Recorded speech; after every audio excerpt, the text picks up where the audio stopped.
Robert, let's start today with the much needed relief that the fiscal stimulus is going to help with.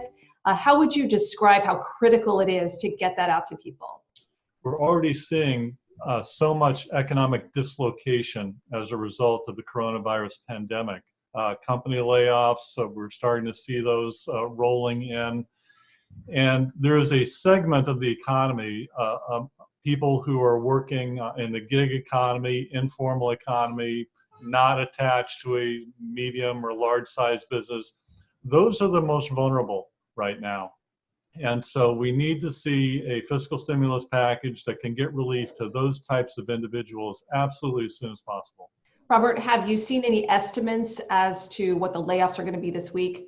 The whole goal of the triage right now is to try to prevent mass layoffs rolling from industry to industry and company to company.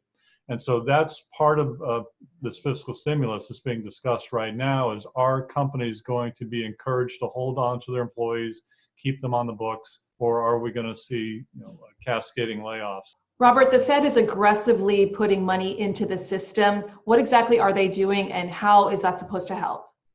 Yes, Susan, they have announced this morning that they're going to be purchasing bonds, treasury bonds and mortgage-backed securities in an unlimited amount. Previously, they had said that they're going to purchase $700 billion worth of bonds. There was an upper limit of this.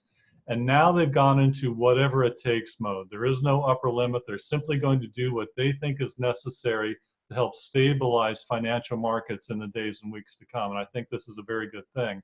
They've also rolled out some more facilities, including a small business lending facility, which is designed to get credit into the hands of these small businesses that are getting squeezed so hard right now and so quickly. Robert, how would you describe our current economic conditions in this country?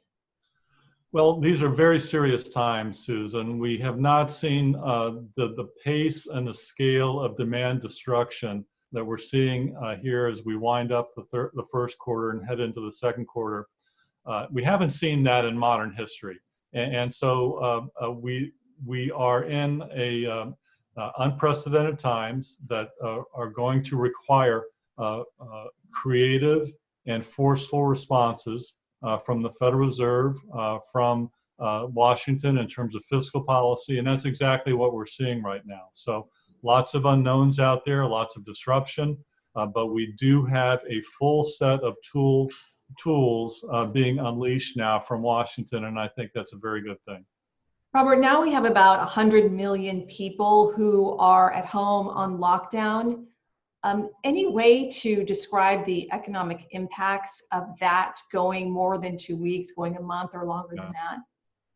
Well, it certainly is safe to say we're experiencing a huge amount of demand destruction now. Think of all the things that we're not doing: buying new houses, buying cars, going out to the restaurant, things like that. And it is also not just in terms of an overall shift in demand, it's also going to start reallocating demand, that we're going to start buying more things from Amazon.